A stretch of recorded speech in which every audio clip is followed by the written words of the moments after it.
سیدہ کا مقام کیا ہے، مخدومہ کائنات کا مقام کیا ہے، منقبتوں کی انتہا ہے جسے سیدہ کہتے ہیں۔ بلکہ اگر ایک جملے میں کہہ دوں کہ کائنات کی کسی ڈکشنری میں حقیقت فاطمہ کو بیان کرنے کی طاقت ہی نہیں ہے۔ سبحان اللہ، سبحان اللہ۔ اس لیے کہ اس اعتبار سے کیونکہ نبی کا دل بیان ہی نہیں ہو سکتا، بے شک، سبحان اللہ۔ نبی کا دل بیان نہیں ہو سکتا۔ کیوں نہیں ہو سکتا پتہ ہے؟ اعلیٰ حضرت جیسا محقق جو پانی پہ قلم اٹھاتا ہے، تو ہمارے بزرگوں نے ذوق کے ساتھ کہا کہ پانی کو پانی پانی کیا، مٹی پہ قلم اٹھایا تو مٹی کی قسمیں گنا کر مٹی کو مٹی میں ملا دیا۔ کسی سوال کے جواب پہ نہ نہیں ہے، ایک سطر کا سوال کیا تو پوری کتاب ہے، ایک سطر کا سوال ہے اور 450 صفحات کی جواب ہے۔ اتنا بڑا محقق، جدید تحقیق کے مطابق 108 علوم و فنون کا ماہر مجدد، جس نے ہر چیز میں تحقیق کی انتہا کی ہے، لیکن جب نبی کے دل کو بیان کرنے کی بات آئی سب بیان کیا، لیکن جب نبی کا دل بیان کیا تو وہ امام بھی خاموش ہو گیا اور عاجزی ظاہر کر کے معذرت کر لی کہ میں بیان نہیں کر سکتا نبی کا دل۔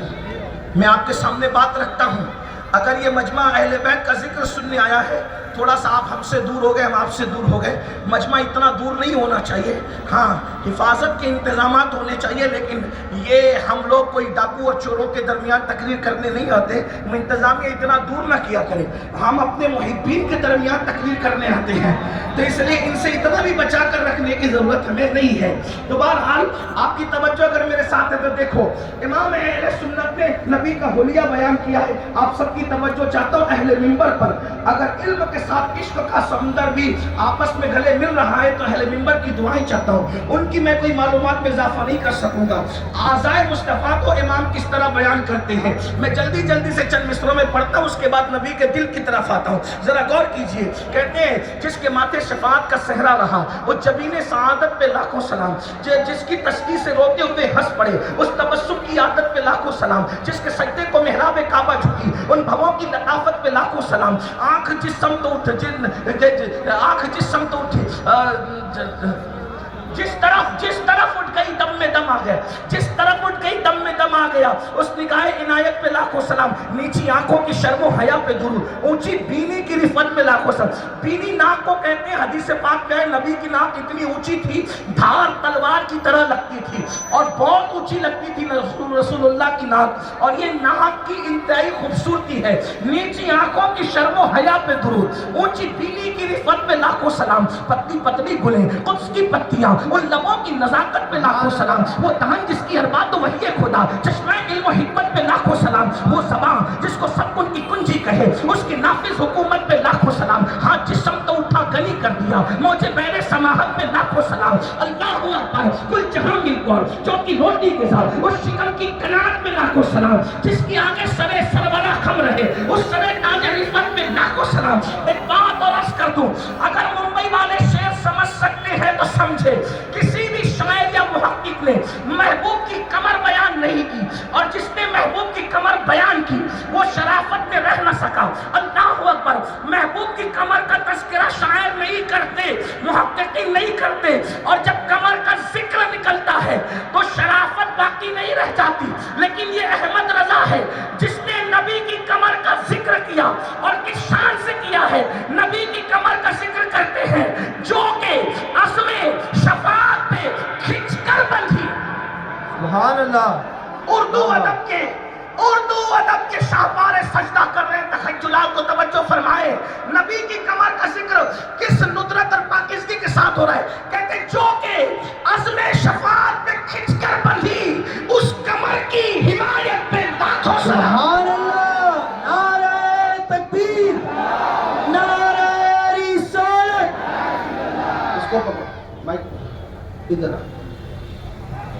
کمر کیسے بیان کیا؟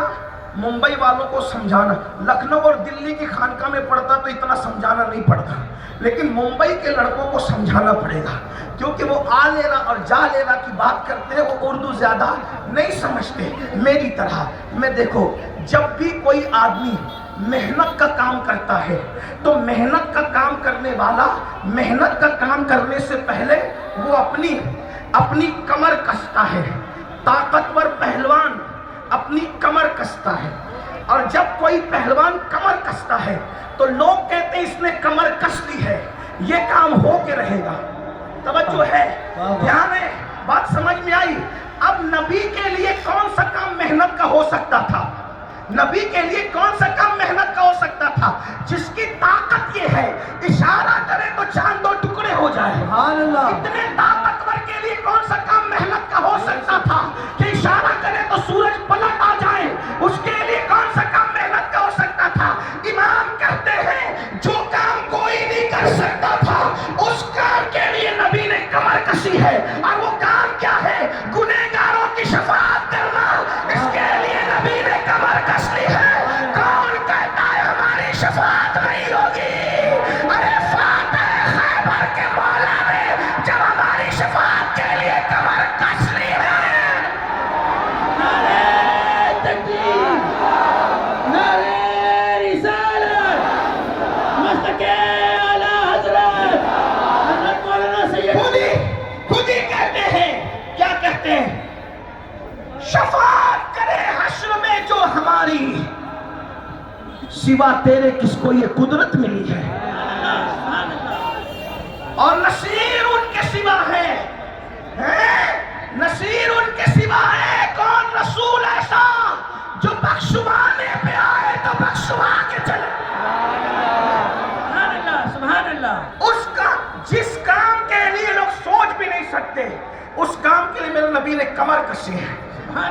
ہمیں شفاعت کی فکر نہیں ہے, کیونکہ جب سے ملا ہے دامن آل رسول کا, جب سے ملا ہے دامن آل رسول کا, بے فکر ہو گیا ہوں شفاعت کی فکر سے. تڑپا دیا کسی نے مدینے کے ذکر سے, آزاد ہو گیا ہوں دو عالم کی فکر سے. اور جب سے ملا ہے دامن آل رسول کا, بے فکر ہو گیا ہوں شفاعت. تو کہتے ہیں نبی کی کمر شریف کا ذکر کس ندرت کے ساتھ, اسی کو احمد رضا کہتے ہیں. کیا جو کہ عزم شفاعت پہ کھچ کر بندھی, جو کہ عزم شفاعت پہ, گفتگو کرتا لیکن جو کہ عزم شفاعت پہ کھچ کر بندھی, اس کمر کی حمایت پہ لاکھوں سلام. کھائی قرآن نے کھا کے گزر کی قسم, اس کفے پاک کی حرمت پہ لاکھوں سلام. الغرض ان کے ہر منہ پہ یعنی ہر بال پہ, الغرض ان کے ہر منہ پہ بے حد درود, ان کی ہر ناز و نعمت پہ لاکھوں سلام.